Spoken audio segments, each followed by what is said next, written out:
I'll be honest, MMOs in the last decade suck. Like many of you, I have hopped from one to the next trying to find what made me fall in love with this genre in the first place. This locust-like mentality isn't great for my enjoyment of games in general, and I am sure many of you feel the same way. Sometimes we can even find games that will keep our focus for hundreds if not thousands of hours, but it's lacking what kept us in a game for years on end. I think the final straw for me this year was not just one game, but a string of games and events that have brought me to this mindset. In this video, I want to go over my thoughts on the current MMO climate, the decline of the genre as a whole, and at the end of the day, who is to blame for the failures we are seeing in the genre. Now, first off, let me say that there are some really great MMOs out there right now. Arguably, the MMO genre is at its peak as far as the player base is concerned, but they lack the original spirit and vision that the MMO genre was known for and what originally got me hooked on them so many years ago. The last straw and what really brought clarity for me this year was a chain of game releases that happened.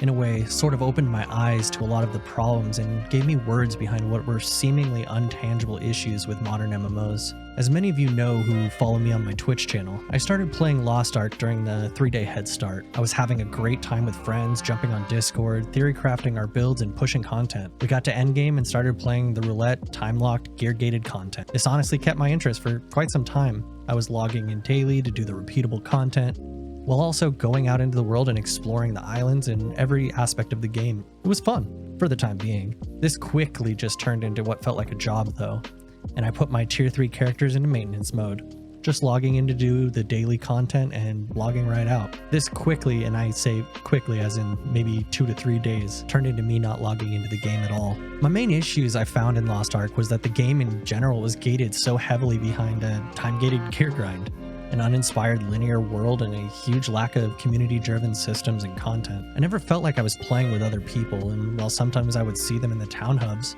they meant nothing to me and were unimportant to anything going on in my gameplay. It was about the time that I put my characters into maintenance mode when Elden Ring was released. Now yes, you can blame my lack of recent content on Elden Ring, but it was this game that really showed me what I was missing and lacking from the MMO genre in general. Ladies and gentlemen, today's video is brought to you in part by the word immersion.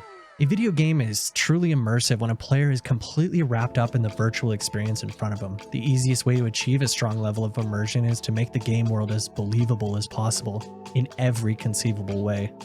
For me, that means seeing a mountain off in the distance and being able to run to it. Deciding to spend my time in a game just heading off in a certain direction and exploring. Or even better, the simple feeling of a living, breathing world, where you may pass a player on the road or help them with a quest and then later see them in town and form lasting bonds this way.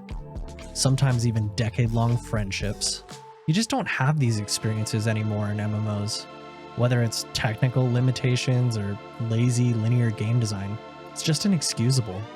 Now, Elden Ring doesn't lend itself too much to the multiplayer aspects of immersion, but what it did do so excellently was provide a living, breathing world that I could just explore and get lost in. I've spent countless hours just traveling, exploring, finding gear upgrades and creating my own builds, or even strats for bosses or challenging enemies. When a new MMO is released, there's countless guides, meta builds, and giant lack of imagination in the core gameplay loop. Now, while I'm just a small little content creator, I think you can point the finger at some of us for many of these issues. You could even blame the player base for giving money to companies just to get a little taste of an unpolished shit show of an MMO. The obvious answer would be to blame the developers and stockholders for just trying to get a quick cash grab from what I consider to be the most cash-rich genre out there. But who is truly to blame?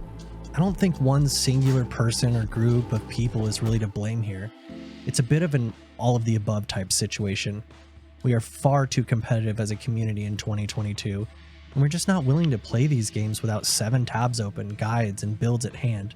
And I think the developers know this. What's the point in building a huge, immersive multiplayer world if so much of the paying population is just going to skip over it anyways to get to the end game quicker or make their meta builds and ignore everything else? This downward competitive spiral needs to be solved as soon as possible, or we'll just keep getting these flavor of the month titles released year after year. For me personally, I'm kind of just sick of MMOs. I got my hopes up for a couple choice titles, Ashes of Creation if they can solve the potential dead server issues that their node system may create, and of course the Riot Games League of Legends MMO that time will tell as more information is released. I think us MMO gamers can still have a lot of fun and play games together, but it's different nowadays. We can log in and do maintenance tasks, join up with our static groups weekly and knock out content, whatever our favorite MMO may be at that time. And most importantly, let's play some single player games or multiplayer light games and enjoy these beautiful worlds that have been created. Let's keep our standards high and push these companies to make something that is truly lasting, immersive, and enjoyable. Thanks for your time. I'm curious what you think about the genre in its current state. What are you playing? And most importantly, do you think you'll still be playing it in a month? As always, you stayed this long, please hit that subscribe button, like button, and I look forward to seeing you in the next video. Peace.